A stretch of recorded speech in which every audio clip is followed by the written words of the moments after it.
Svi naši zahtjevi su ljudi poznati. Mi tražimo da se ne ide protiv našeg grada, mi tražimo da Vlada Republike Srpske, Savez opština i gradova, rukovodstvo Republike Srpske, bilo ko pojedinačno, da ne uzima ono što pripada našoj Banja Luci. I zato smo danas došli ovdje. Kao što vidite, bilo je mirno. Kao što vidite, narod je bio pun ljubavi prema Republici Srpskoj, a iz te ljubavi borbe da se najvećem gradu Republike Srpske, da se Bijeljini ne šteti. Ako danas povuku zakon, mi nema potrebe sutra da se okupljamo. Ako ne povuku sutra, mi moramo. Ako ne povuku zakon, mi se moramo boriti da zaštitimo interes. Jer danas se borimo da sutra Banja Luka ne ostane bez 25-30 miliona u narednih par godina. Jer ostaje bez knjiga, bez vrtića, ostaje bez prevoza, ostaje bez mogućnosti da normalno kao grad funkcioniše. Mi smatramo da je nepravedno i nepošteno odlučivati o Banja Luci mimo Banja Luke. I to je sva suština. I nismo neko ko postavlja nerealne zahtjeve. Znate, pa jel može minimalni zahtjev od toga, nemojte zakon koji je štetan za Banja Luku. Nemojte zakon koji uništava naš grad. Nemojte zakon koji uzima sredstva Banja Lučana za njihovu djecu i za razvoj ovog grada. Sad je to mnogo. I ajmo se vratiti na korijen. Ko je krenuo protiv Banja Luke? Pa Vlada predlogom ovog zakona. Kako staje s ova priča? Pa staje povlačenjem zakona. I sad im je lakše sve priče da izmišljaju. O obojenim i neobojenim, ne znam čemu sve već ne. Nemirima i osam. Nema od toga ništa. Mi se borimo demokratski.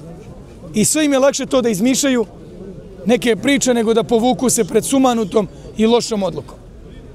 Ali mi vidimo koji teror i namet idu prema ovom gradu. 26.000 malih preduzetnika će ova država da oporezuje. To ljudi ne mogu da izdrže. Svi građani skupljaju struje od 15. decembra.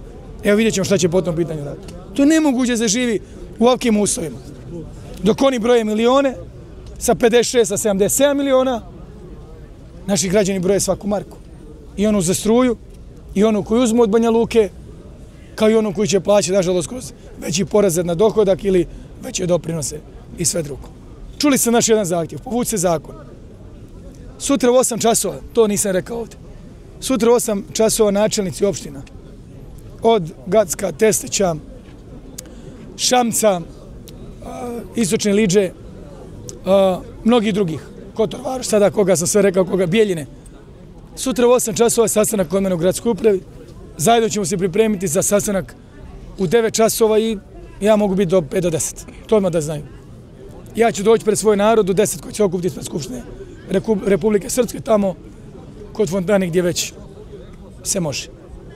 I tražimo da svi poslanici izađu pred nas, tražimo od rukovodstva Republike Srpske da sutra na dnevnom redu Skupštine to ne bude. Tražimo od predsjednika Skupštine, od rukovodstva Skupštine, pa i predsjednik Skupštine Republike Srpske i mnogi ti ljudi žive u Banja Luci.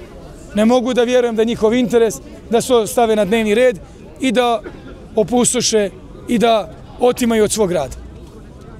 Želim da, kao gradonačelnik, kažem, zahtijevam, uputimo molbu, zahtjev, kako god to nazvali, povucite taj zakon i nema problema. Palimo sva svjetla, sve mjere ne važe i nastavljamo da gradimo ovaj grad. Elektroprivreda je danas blokirala vodovod. Dobro. Kad bude problem sa vodom, kad ne bude bilo moglo nabaviti repromaterijal, to je njihov odgovor nama. Poštujemo, u redu. A imamo mi još mjera.